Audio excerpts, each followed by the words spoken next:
Actualité. Hey, frappe majeure de la police contre des groupes criminalisés ce matin. Oui, la fin, le dénouement plutôt d'une très longue enquête là, qui était faite là, par les différents corps de police. Ça a commencé tôt ce matin dans la région de Saguenay-Lac-Saint-Jean et à Montréal en même temps. Tu sais, quand on dit qu'on ratisse large, c'était plusieurs arrestations, tous des proches du trafiquant Al Boivin. Hein. Pour ceux qui ne se souviennent plus qui est Al Boivin, faisait partie là, du Blood Family Mafia, groupe criminel dans la dernière année. Il s'est dissocié de tout ça. Il a parti un autre groupe qui s'appelle le North Savage Gang et il est l'une des personnes les plus recherchées au pays. 100 000 $ pour quiconque pourrait fournir des informations menant à son arrestation avec le programme BOLO. Et là, ce qu'on voulait faire dans cette frappe-là, c'est de couper son portefeuille qu'il utilise pendant sa cavale, ni plus ni moins, parce qu'il est en train d'être en fuite et on veut empêcher ses proches de lui envoyer de l'argent. Et donc, il y a parmi tous ceux qui ont été arrêtés, 10 suspects au total par la Sûreté du Québec. Il y a sa cousine, son conjoint, les 2 petits cousins aussi d'Al Boivin qui ont été frappés en plus de plusieurs autres personnes. Bref, c'est l'aboutissement d'une très longue enquête. En mai dernier, il y avait eu des perquisitions qui ont fini par mener justement à ces arrestations-là aujourd'hui. Écoute, dernière nouvelle de dernière heure, le député solidaire Haroun Boisy qui a annoncé qu'il ne sera pas candidat aux prochaines élections.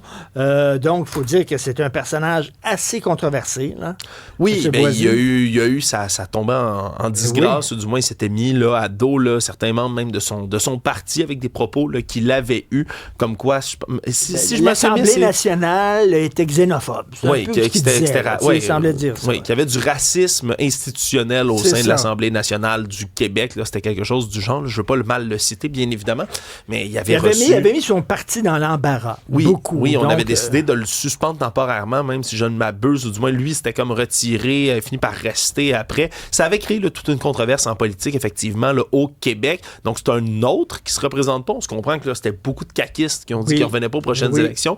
Là, on a un député de Québec solidaire. Ça fait beaucoup de députés, point. Les gens du Parti Québec solidaire doivent soupirer d'aise, doivent pousser un soupir de soulagement.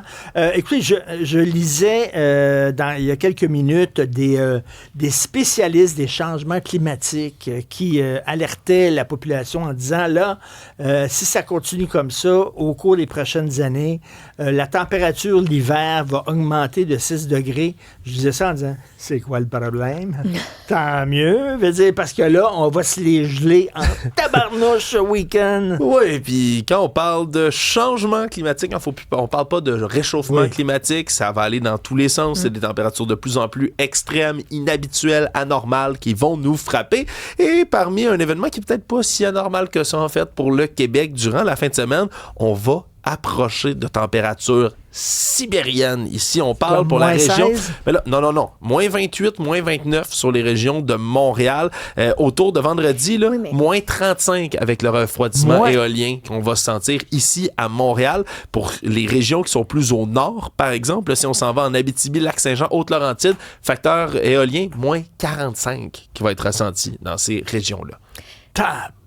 Sébastien va me comprendre là-dessus. Nous, ce qu'on voit avec ces tableaux météo-là, c'est la chance de faire des crédits hivernaux. Oui, ça va être un beau week-end.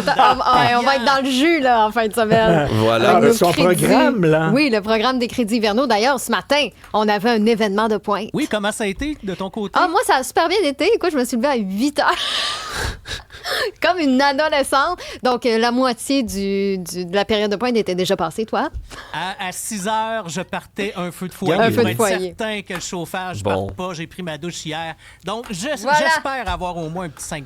Hey, on vous félicite pour tous vos beaux crédits. Sachez que la température risque de revenir dans les normales de saison dès lundi. Puis qu'entre-temps, d'ici lundi, justement, entre 10 et 15 cm de neige qui pourrait tomber sur le reste de la province. C'est l'hiver. Non, mais ressenti moins 35. Non, je sais, là, c'est quand même froid, là, mais ça arrive toujours une ou deux fois dans un hiver. D'ailleurs, l'administration montréalaise de la nouvelle mairesse est à pied levé là, pour être capable là, de trouver encore une fois plus de place en refuge, plus de halte chaleur pour les gens en situation d'itinérance, comme à chaque fois qu'on a des événements climatiques particulièrement intenses comme celui-là. Pour d'autres nouvelles, allez sur le site et l'application cube.ca.